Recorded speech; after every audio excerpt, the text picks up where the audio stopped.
MLQHs, masayang Quezonians, kami nga pala ang ikatlong pangkat mula sa Grade 8 Yakal. Ang tatalakayin natin ngayong araw ay ang Tiananmen Square protest sa China. Pero bago pa man ang lahat, alamin muna natin ang layunin ng video lesson na ito. Layunin number 1, maipahayag ang mga pangyayari sa Tiananmen Square protest sa China. Layunin number 2, maiulat kung ano nga ba ang kahalagahan nito at epekto.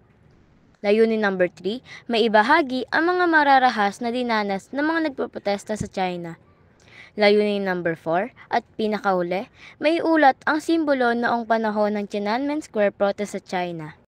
Ang Tiananmen Square protest ay isang pampublikong demonstrasyon na nagsimula noong Hunyo ng 1989 sa Beijing, China. Ang mga nagprotesta ay mga estudyante at mga pampublikong tao na naglalarawan ng kanilang mga karanasan sa kanilang mga damdamin. Ang mga protesta ay nagsimula noong Abril ng 1989 bilang mga pampublikong demonstrasyon ng pagdadalamhati para sa dating kalihim ng Partido Komunista Hu Yaobang. Ang libing ng isang mataas na opisyal ng gobyerno ay tila isang malamang na spark para sa mga demonstrasyon ng pro-demokrasya at kaguluhan. Gayunpaman, ang Tiananmen Square protest at massacre ay wala pang 2 buwan, 250 hanggang 7,000 katao ang namatay. Konteksto at sanhi ng pag-aalsa. Pagamatay ni Hu Yaobang Abril 1989, isang dating leader ng Communist Party na sumusuporta sa reforma. Ang kanyang kamatayan ang naging mitsa ng mga kilos protesta.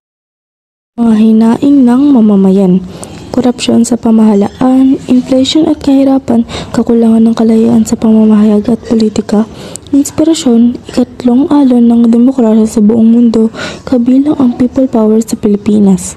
Mga protesta sa Tiananmen Square. Mga kalahok, libo-libong estudyante, intelektual at karaniwang mamamayan. Mga panawagan, kalayaang pamamayag,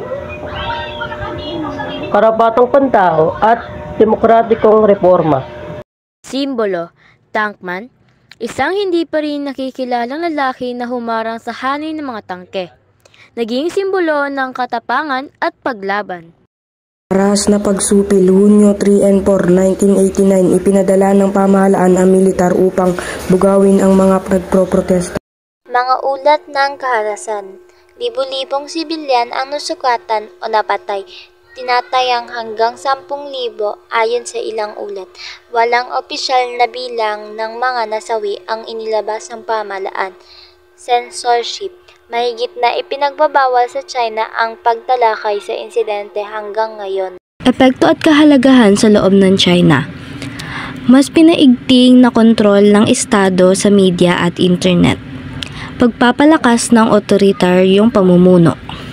Sa labas ng China, malawak ang pagkondena mula sa pandaigdigang komunidad. Naging simbolo ng laban para sa demokrasya at karapatang pangtao.